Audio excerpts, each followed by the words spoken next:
Welcome, and in this lecture, I'm going to be going over section 1 of chapter 21. And so chapter 21 actually covers two regions, the Americas and Oceania. So the first two lectures are going to focus on the Americas. So this one we're going to look at the North American and Mesoamerican civilizations. So to give you a little bit of background, what you're reading in this chapter is the Americas before the arrival of Europeans. So before the voyages of Columbus in 1492, the Americas developed on their own path, their own trajectory, without any contact or influence with the Eurasian societies of the Eastern Hemisphere. So no developments that we're studying in this chapter have anything to do with any communication or any influence from what we've been studying. And so, but even though they were separate, what we see is going to be some very similar developments. The organization of large empires, distinct cultural traditions, religions, elaborate trade networks that are going to encompass a lot of the region. But we're going to see these develop at a much slower pace than in the Eastern Hemisphere. And the main reason for that is geography. Afro-Eurasia lies on a horizontal axis. So that means if you look at a map and you look at the regions we studied, the Indian Ocean Basin, the Mediterranean, there's a lot of land running east to west. And that's significant because climate doesn't really change east to west. Climate changes a lot north to south. The further you go to the equator, the closer you get to the North Pole, right? But if you're traveling east to west, there's not very much difference in these latitude belts. So that makes agriculture much easier in Afro-Eurasia. So you're going to see much more agricultural developments, much more farming, much more domestication of animals. So all of that is going to accelerate the pace of the development of the societies that we've studied. The Americas run on a vertical axis. A lot of the land in the Americas runs north to south. And so if you look at a map, when you look at the same latitude, when you look at like where on the map latitude-wise you see Egypt and Mesopotamia and the Mediterranean, Italy, the Indus River, the Huanghe River, when you compare that to that same latitude belt in the Americas, there's not a lot of land. It's very, very narrow. And so that's going to lead to a much slower pace of development. So this chapter has two different thesis statements. I'll leave these here for you to read. You can pause just to compare to yours. But we're going to focus on section 1, and that's the states and the empires of Mesoamerica and North America. So in terms of geography, we refer to North America as what is today the United States and Canada, and we refer to Mesoamerica as what is Mexico and Central America, so like Middle America. That's what we refer to when we use these terms in terms of geography. So we're not talking about the continental plates here. And so in this area, we had large empires. You saw, this one of these pictures you see here, the photograph is of Mexico City today, and you can see right near the main capital square, Mexico City, are the ruins of the old Aztec capital of Tenochtitlan. And the picture at the bottom kind of lays down what that pyramid would look like today if it were in modern Mexico City, but it was destroyed when the Spaniards conquered. And actually, a lot of that stone is used to build like the Palacio Nacional, the cathedral. A lot of the buildings in that area use the stone that once were part of this pyramid. So we had states in the Americas before this chapter, and that was covered in your summer reading, like the Teotihuacan civilization. But as the Teotihuacan civilization fell, people in the Valley of Mexico kind of started fighting amongst themselves until you see the rise of the Toltecs. And so the Toltecs are going to rise, drawing their influence from Teotihuacan and from the Mayan world. So they're going to, you're going to see a common culture in terms of art style, literary style, poetry, sculpting, architecture, because the people are going to, pass on ideas and techniques dating all the way back to the Olmeca civilization. So the Toltecs began to migrate around the 8th century into the Valley of Mexico, and they started to farm, tapping the water of the nearby river, and then they began to build their capital city, and that thrives between the years 950 and 1150. So they built a small, powerful empire. So again, the land here is not as large as Eurasia, so the empires are going to be a lot smaller. And they exacted tribute from the surrounding people. They established forts to protect themselves from nomads. And then some of the nomads that would come in would settle into hinterlands. One of those nomadic groups is going to be the Mexica, the people that will become the Mexica, and we'll talk about those a little bit. But the capital city of Tula was a thriving city.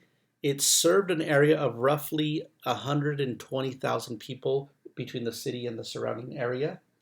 Um, we see evidence of weaving and pottery and other goods that come from different parts of the region. So they exerted a lot of influence over the Gulf Coast. And they even had a lot of common traits with the Mayan city of Chichen Itza, like you read in your book, right, which was almost 1,000 miles away. So this is all proof of an elaborate system of people moving around and exchanging ideas. And so by 1175, because of internal conflicts and also because of nomadic incursion, the Toltec state is destroyed, and that's around the time the city of Tula burns. Now, one of the people that were constantly kind of, invading or attacking the Toltecs, and then eventually settling there in Toltec land, were the people known as the Mexica, which are the Aztecs. And they call themselves the Mexica, people of the sun.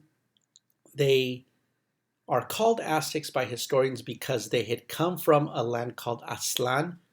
Your book actually misinterprets that to say the land of the seven caves. So you see this picture here from a drawing showing that they're coming from a land with 7 houses or 7 caves, which was called Chicomostoc. Aztlan was what means the place of the egret or the blue heron. It's a type of bird. So they migrated. They were nomadic people. They actually originated, the Mexica originated thousands of years before, where they first began their migratory cycle in what is today Utah, Colorado, in what is today the U.S. Southwest. So the language Nahuatl that the Mexica speak is a Uto-Aztecan language. It has a lot more commonalities with the languages of the people in the southwest of the United States, the native people there, than it does with the central Mexican languages like Otomi, for example, or Mixteca. So the Mexica were warriors that were hired as mercenaries by the Toltecs and by others. And eventually, they are going to draw a lot on the Toltec influence. So whenever you see Aztec architecture and Aztec sculpting and Aztec writing, that's actually Toltec. The Aztecs were nomadic people, so they were, more like the cave paintings that you see in Baja California, right? That was more of the Aztecs' original art, and their original culture was a very nomadic culture. But when they begin to settle in the Valley of Mexico, they begin to draw a lot of influence. And later on in Aztec history, the word Toltec is going to be synonymous with like intellectual. So they really venerated the Toltecs, and then the kings will eventually claim lineage to the kings of Tula as a form of legitimacy. And so around 1345, the Aztecs settled on a marshy island in the middle of Lake Texcoco, up high in the plateau, the Mexican plateau, in what is known as the Valley of Mexico. And you could see from this codex drawing here, there is no serpent in the eagle's mouth, right? Because that's become the symbol of the Mexican flag, is the founding of Tenochtitlan, which originally didn't have a serpent. So there's the legend that says that when they see an eagle on a cactus in a lake, that's where they're going to build their home. What more likely happened was that because the area was already surrounded by a lot of different little kingdoms, and because the Mexica were constantly kind of at war with them, they took this land as kind of refuge, as an area where no one else will settle because it's in the middle of a lake, it's marshy. You're like, okay, well, why are you going to live out there, right? But they went there and they turned it into the most advanced city in the Americas, like you see in that picture here. So just to give you an image, the modern picture here shows the Torre Latinoamericana, and then the painting shows where that would be in today's, if it were Tenochtitlan. And that main square in Tenochtitlan is today where the Zócalos, where the cathedral is. So they turned this marsh land into a thriving city by building up little man-made islands called chinampas. And instead of having streets, they had little canals. And they used the water from the lake to irrigate their crops.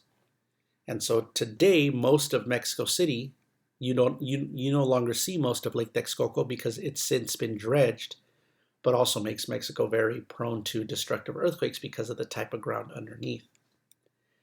So the Chinampa system is a system where they build these artificial islands. They weave reeds together and then they pack it with mud and then they put the seeds, they tie it down to the land, and over time they plant trees, and those trees will root down to the bottom of the lake bed and grab onto the island, and then that water is being sucked into the plants so that the maize could grow. And you can see the picture above. Chinampas are still in use outside of Mexico City today in Xochimilco, and there's a popular tour when you go there where you tour the Chinampas. These are a World Heritage Site because these are islands that have been in use since the days of the Aztec Empire. And that's how they managed to build up their city and really had a thriving metropolis. And so then the Aztecs went about building an empire, and they started to build their empire by dominating the people around them and seeking a system of tribute and trade. And eventually they ally with the neighbors from Tacuba or Tlacopan and from Tabasco. And so with their allies, they begin to enforce a system of tribute from the surrounding people. They use war to force other tribes to submit to them, and they keep expanding further and further all the way to the Gulf Coast and then all the way down to Oaxaca through this system. And so they extract things like textiles, furs, blankets, different types of crops like cocoa, maize. In fact, I think cocoa was the one that was used as currency. And chocolate, they had chocolate. Chocolate was considered like the drink of the nobility. In fact, the word chocolate is originally a Nahuatl word, chocolate, right? That's where we get the word chocolate. And if you speak Spanish, a lot of words that end with that te, like petate, metate, tomate, all come from Nahuatl. So with Texcoco and with Tacuba, they have this triple alliance, but they are the dominant power. And they build a city where it becomes the center of trade for the entire region. So the marketplace was very, very elaborate. It was very well organized into rows where you had, food stuff, featherworks, cloaks. It was very organized, and they had market days, which they called tianguis, and that's also where the word tianguis comes from. So that's a little bit about the Mexica and how they built their empire. So it was largely based on tribute. They didn't have an elaborate bureaucracy. They had a chief, which they called a Tlatoani, which we call the emperor. And they were on their way to build an empire. They were on their way to establishing more of like a hereditary monarchy when the Spaniards arrived. So the Aztec Empire was still on the rise. It was still a new growing empire when the Spaniards arrived and eventually toppled it. One of the things about the Mexica society and all the societies in the Americas, here's another thing that's different about this chapter. In all the other chapters, we have a lot of primary sources. We have a lot of evidence and writings from the people to understand what they were and what their beliefs were. With the Americas, we have a lot of sources, but they're all from the point of view of the Spaniards. And that was because after the conquest, Hernán Cortés went on and burned the books. And throughout the conquest, when both the Spaniard conquistadores and the Catholic authorities that came with them would conquer towns, they would burn the books of native stories and native rituals and a lot of native history. And then like what you see in this image here, they then, after the conquest, would hire artisans to draw stories, and then the Spaniards would write them. So the writing you see here is in Spanish. It is not in Nahuatl. The drawings are made by Mexica artisans, but they were done under the supervision of the church. And so whenever you analyze a source from the Mesoamerican people before the arrival of Columbus. That's one thing to always keep in mind when you analyze the sources, is that it's done under the authority and the supervision of the people who are doing the conquering. So because of that, there's been a lot of misinterpretation and a lot of, um, stories handed down that weren't necessarily accurate. There are stories that were handed down through the oral tradition, but traditionally historians have not validated the oral tradition of the indigenous empires as much. So they did have a social structure. So moving on, they did have a social structure that was mostly two classes. It was a nobility and commoners. And in the nobility were the warriors and the priests. And then the commoners were everybody else, were the workers. So you could move up by becoming a warrior. You could, society was fluid and you could move up. The top two orders of their military were the Order of the Jaguar and were the Order of the Eagle. These were two orders within the Mexica military. And it wasn't just necessarily based on fighting skills. Warriors were expected to have other characteristics of a model citizen and have, knowledge of poetry and be well versed in manners. So it wasn't just based on your fighting techniques. Mexica women had their own role. Your book talks about a patriarchal structure where the fathers and husbands controlled a lot of the land, but women were prominent in marketplaces and in crafts. And it's not the same type of patriarchal structure that you see later on develop under the Spanish authority. Native women were seen as having a vital role in society as mothers and as nurturers of the society, which is because they're the ones that had the children, like in other societies. But you don't see as harsh of patriarchal practices develop in the Americas.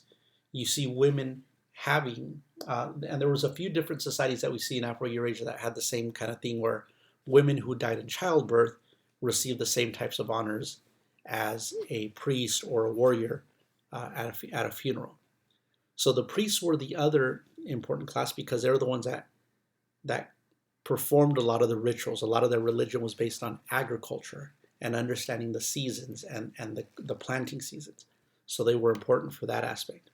And then you had cultivators and slaves. Okay, and slaves were often people that were captured or were given as tribute from their surrounding people.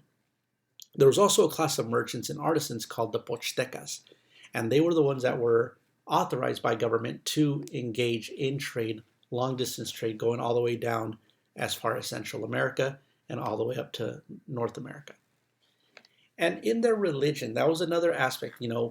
When the Spaniards arrived, there's no way to understand what you're seeing without using your own religion as a point of reference. So when the Spaniards see Aztec ceremonies and Aztec rituals, they have to name everything the way they understand religion to be. So what they call gods were really not necessarily gods. The Mexica worshipped, or not necessarily worship, but they believe in one creation, which is a dual creation called Ometeotl, that everything is created with two forces, positive and negative. But they believed in, the importance of honoring nature for providing food, honoring the rain, honoring memory. And they personify these. And so this personification, the Spaniards misinterpreted as they are gods, the god of war, or the god of the feathered serpent, like Quetzalcoatl, which actually is not a god of a feathered serpent. Quetzalcoatl was a title given to someone that had accumulated a precious level of knowledge. Tlaloc is not the rain god. Tlaloc simply means liquor of the earth, so it's referring to the rain. But they personified it, so the Spaniards said, okay, that's the rain god. And there was also, and they also experienced bloodletting rituals. And when we get to the interpreting of sources, here's another thing. All the drawings that exist that people study, like this one that you see here, are all done after the conquest. And there's been a lot of historical debate about whether the Spaniards exaggerated the amount of human sacrifice that they witnessed as a way of justifying their own brutal treatment of the native people. Most Spaniards who give a first-hand account of witnessing a sacrifice are witnessing it from about 1.5 miles away, which is not very close to see all the detail they write about. Two of the important deities were Quetzalcoatl, and another one is Huitzilopochtli. And Huitzilopochtli means hummingbird on the left. And again, the Spanish interpretation was the god of war. Okay, hummingbird on the left simply means the internal struggle, and hummingbird on the left refers to your heart. Our heart is on our left side, and they represent it with the hummingbird because of the strength of a hummingbird to defend its eggs against whatever threats. So that's the idea of internal will or willpower, right? So when you think of a warrior has willpower. So that's a connection between Huitzilopochtli and the concept of internal will or war. So then after the Americas, I would like, I studied a lot more of this in college. That's why I kind of have a lot more details that are not in the book, and I teach a Mexican American Studies class from time to time. So that's where if you want to know more about that, sign up for that class for the future, and we spend a whole unit talking about the indigenous cultures and their belief systems. And if you have any questions, you can ask me in class. But I want to get on with the lecture. So in the North America, so in what is today the United States, you also see the development of civilizations. However, they are a lot smaller in number, and that has to do again with geography. Most of the rich agricultural lands were located down in central Mexico and in the Mayan Peninsula. And there was some on the Gulf Coast of the United States, but most people in the United States lived either in mountainous regions that were semi-arid, or they lived along the plains, which are steppes. So you're going to see a lot of similar developments to like the Mongol cultures. And then you're going to have small-scale agriculture develop, for example, all along California, along rivers. And because the societies were very small, they're not always coming into conflict with each other. You don't need to develop military. You don't need to develop these large military states because you're not being threatened by your resources. There's abundance for people. So you could see from this map, right, the different types of different native nations, and there's so many more than these, right? But people like the Anasazi in the Southwest, the Dene, which are the ones we call the Navajo. The Chumash were here in Southern California around Los Angeles. Here in San Diego, it's the Kumeyaay. And the people still live. There are still Kumeyaay, there are still Chumash, there are still Dene people today, right? So these civilizations have not disappeared, right? They've been colonized. Just like there's Aztecs, there are Mexica today, there are Mayan today who still speak the Mayan language, who still speak Nahuatl. So in the Southwest, we see people develop sophisticated dwellings in the cliffs in the Southwest here, like the Pueblo Indians and the Navajo societies. Up on the East Coast, we see the Iroquois people, the people of the Longhouse, who actually established a constitution. The Iroquois Constitution is going to be, or Iroquois Constitution, is going to be very influential in the development of the U.S. Constitution, right? These are the groups of people that are interacting with the American colonists. And then along the Mississippian, we had the Mississippian culture, the mound builders. And so archaeologists have found mounds throughout the valley of the Mississippi, right? And so these were earthen mounds like pyramids. So there were actually pyramids in the Americas in Cahokia. Okay, and the Cahokia civilization was one of the larger civilizations. It was still smaller than what you're going to see in Tenochtitlan and what you see in Teotihuacan, but very similar in terms of a central gathering place, raised mounds, raised temples. Okay, but because of the materials and because of just the different type of vegetation and agriculture, it isn't going to be as permanent. You're not going to see a lot of stone structures, which is why a lot of it doesn't survive today. But there actually were pyramids also here in the United States. Okay, so that's it for section 1. In the next section, we'll look at the Inca in South America. And those will be your 2 lectures. I'll briefly touch on section 3, but there won't be a lecture for section 3.